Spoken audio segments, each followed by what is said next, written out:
कि क्यों मैं ऐसा नहीं बोल रहा कि रिलायंस की कंपनी खराब है, ऐसा नहीं बोला। इंडिया के नंबर वन है, इससे बेहतर कोई कंपनी है ही नहीं।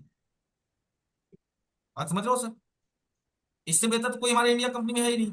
एज ए बिगनर अगर कुछ नहीं है, आंख बंद करके कुछ नहीं आता, तो रिलायंस की स्टॉक खरीद के बैठ जाओ 2-3 साल के लिए, तब भी आपके पैसे बनेंगे। लिख के ले लो, पैसे बनेंगे। कुछ मत करो, मत क्लास करो। आरएस ट्रेडिंग की कोई क्लास करने की जरूरत नहीं है। अगर आपके पास पैसे हैं तो 1 से लेकर 10 नंबर के जितने स्टॉक हैं, 1-1 लाख रुपए डाल के बैठ जाओ, 3 साल छोड़ दो, कुछ मत करो। डेफिनेटली पैसे बनेंगे। 3 साल बाद मेरे को बोलना, मेरा नंबर है ही, मैं अपना आधार कार्ड दे देता हूँ आपको। आके बोलना कि यार तुमने ऐसा करवाया था और पैसे नहीं बने। मैं ऐसा रिकमेंड नहीं कर रहा हूँ, बनेंगे। लेकिन हम क्या स्मार्टली काम करने आए हैं कि हम बैठने नहीं आए हैं। हम इस जो हमारा सीजीआर म्यूचुअल फंड एसआईपी में 10%, 15%, 12% का आ रहा है, उसको हम यहाँ क्या करने आए हैं? 30%, 40%, 45% करने आए हैं।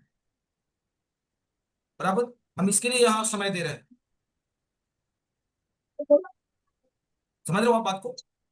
तो यहाँ हो सकता है कि 10 लाख को हम 12 लाख बना पाए 3 साल में, 15 लाख बना पाए, लेकिन हमको 10 लाख को 3 साल बाद 20 लाख करने के लिए हम यहाँ हैं। ये हमारा एफर्ट लगा रहे हैं, इसके लिए हम कोशिश कर रहे हैं।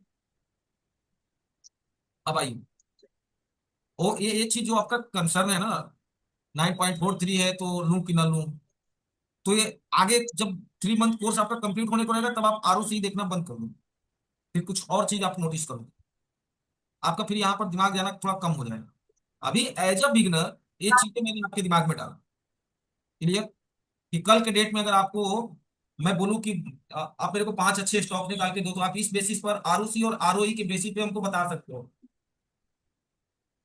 अब इस तरीके से तो आप इजिली एक्सेस कर पाओगे ना, किस स्टॉक आरओसी क्या है, तो आप बता पाओगे मेरे को। Yes sir. अभी अभी जब हम बैलेंस शीट अगर अच्छे से सिर्फ समझ लेना, मेरा फेवरेट है बैलेंस शीट।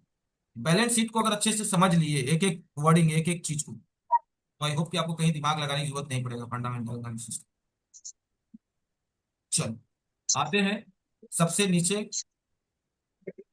ये आप देख रहे हैं फिनेंशियल एनुअल रिपोर्ट। यहाँ पर सब चीजों का रिपोर्ट लिखा होता है यहाँ। देख रहे हैं सर?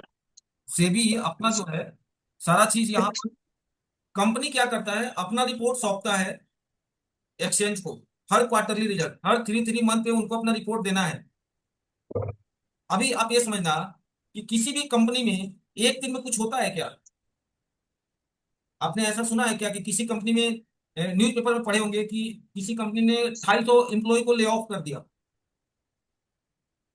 ऐसा सुने होंगे ना, कहीं न्यूज पे, टीवी पे एड वगैरह हम लोग देखते हैं कि इस कंपनी ने इतने एम्प्लॉय को ले ऑफ कर दिया, हायर कर दिया।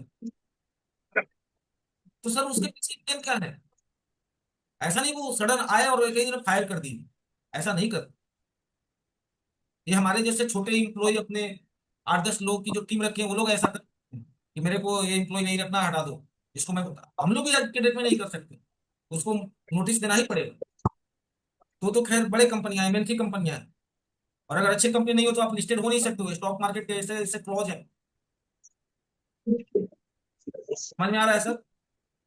तो एक दिन में कोई चीज नहीं होता है, चीजों को ना कभी कभी कुछ कुछ कंपनी में 3%, 4% का डाउन हो जाता है। कभी कभी जो स्मॉल कैप बीएसई वाले होते हैं, सर्किट लग जाती है 10%, 15%, 12%।